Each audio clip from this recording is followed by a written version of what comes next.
I really love your origin story and kind of starting there at 11 years old and then working through that. And so would you mind sharing that with us today?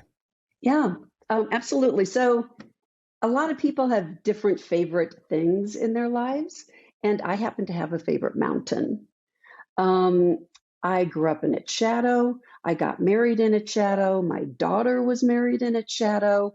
I've hiked its flanks. I've sat amid its shoulders at sunset. My parents' graves lie in its shadow, and it's really my touchstone. And it's called Camelback Mountain. If you've ever been in the Phoenix area, it's a landmark. And it's really that mountain that's home to me. That's kind of my lasting point of reference of who I am and what I want to be. So I was 11 years old. I was in middle school, and Scottsdale was just booming. So my parents moved to Scottsdale when the marketing descriptor for Scottsdale was the most western town. Yeah. Yeah, not that anymore, where we Mm-hmm. got both rodeo day and rodeo parade day off from school. Um, so it was a small town, and um, I got I became aware that developers wanted to take residential development all the way up to the peak of Camelback Mountain. And I was kind of incensed about it. I had a very proprietary feeling about that mountain. And I believed that I could save it from these developers.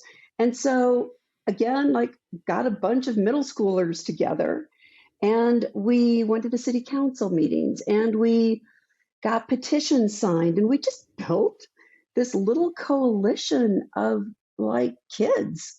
And we stopped the development forever of Camelback Mountain below the point where it was when this it was enacted as a protected area and went into law in the state of Arizona. So I learned, and it was kind of a big deal in the sense that after all of this was over, the two big leaders in really in kind of protecting our environment at that time were Lady Bird Johnson, I'm aging myself, and Robert Redford. And they hosted a reception for these 20 kids who had made this happen. And they hosted a reception for us. They like this was only to shake our hands and to say thank you for your activism. And I guess what I learned from that was, you know what? Like, every one of us can do just about anything. And don't let age stop you. Don't let anybody tell you it can't be done, which of course my parents did. So I just kind of, my life story was written as an 11-year-old because I have always followed in my career a path of innovation. I've typically followed the hard road, not the easy road. And just so that's kind of my path, my origin story. And my career, I've got a very checkered past. Um, so like I was kind of at the beginning of this, women can be whatever they want to be movement. And I just finished the Billie Jean King biography, which I loved, called All In. And in it, she has a quote that she repeats frequently. And the quote is this: "We knew we could be it.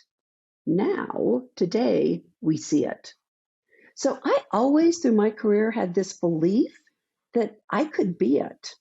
And one of my great joys in life has been mentoring women, mentoring men, so that now we can see diversity in play. And we know this is data based. I'm kind of a data wonk like you are, Gary. Yep. But the data says that when you have diverse leadership teams, when you have diverse boards, when you have diverse anything, your outcomes are better and they're more sustainable. So for me, it's just so exciting to see this now in my daughters, to see it in people who are really taking these steps that we fought pretty hard to get to. Yeah. So I graduated from college. I grew up in Arizona. Um, I wanted to work at a Fortune 100 company, and that really narrowed my potential list of employers as a new Yeah, grad. it does. In Arizona, specifically, there was one. Mm, Um, and it was in the transportation and travel industry. It was publicly held. It was a Fortune 50 company. And I somehow talked my way in to wow. working. It had just been deregulated. And I Hmm. talked my way into this deregulated group who was really trying to reshape the face of travel and tourism.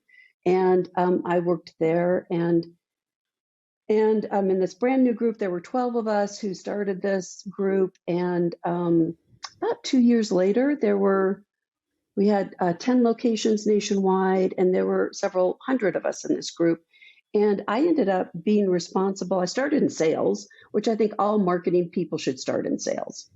Every one of us. That's how I got started too. Yeah. Yeah, I mean Yeah. it is hard work, and it gives you an appreciation for what your partners are Hmm. encountering every day.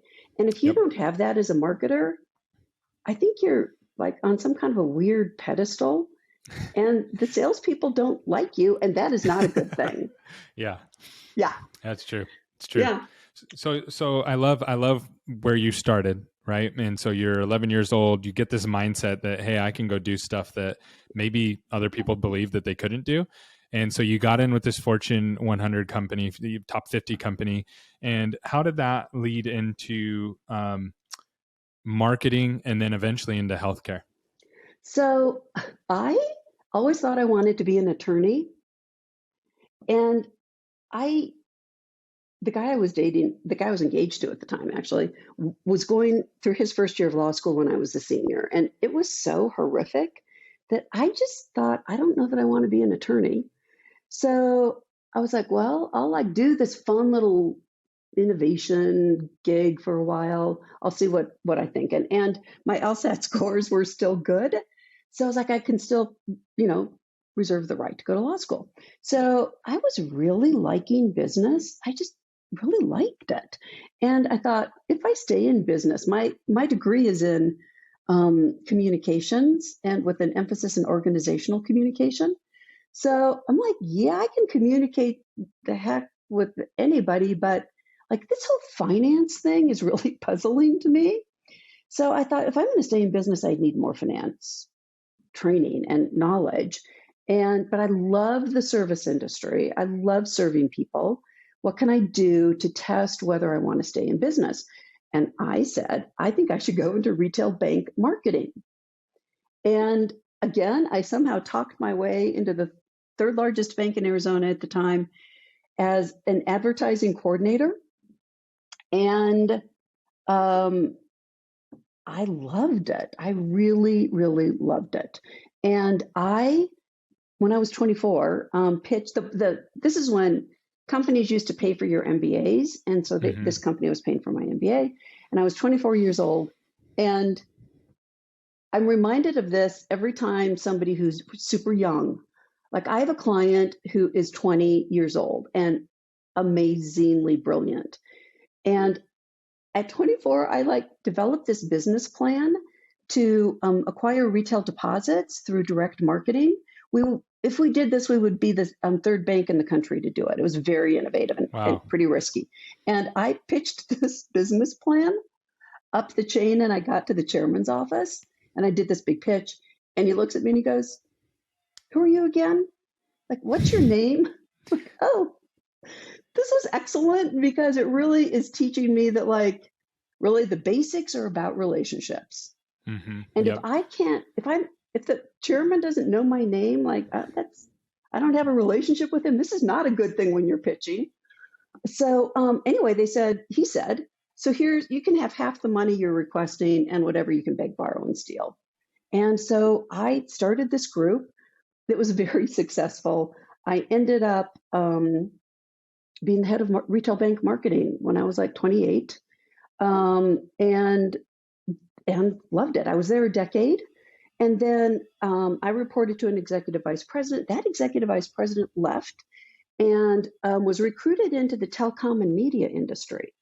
And Mm. so she said, "Hey, Margaret, I would really like you to come along and develop the strategy for the deregulated group of this $20 billion company. Would you do that? I'm like, I like strategy, sure. So that's how I got into telecom and media. And then I was there a decade and did a ton. We just did such innovative, fabulous work there and tremendous scaling work. And the guy who I reported to, who was head of our division, turned out to be one of the co-founders of ClearChoice, which is how I got to ClearChoice.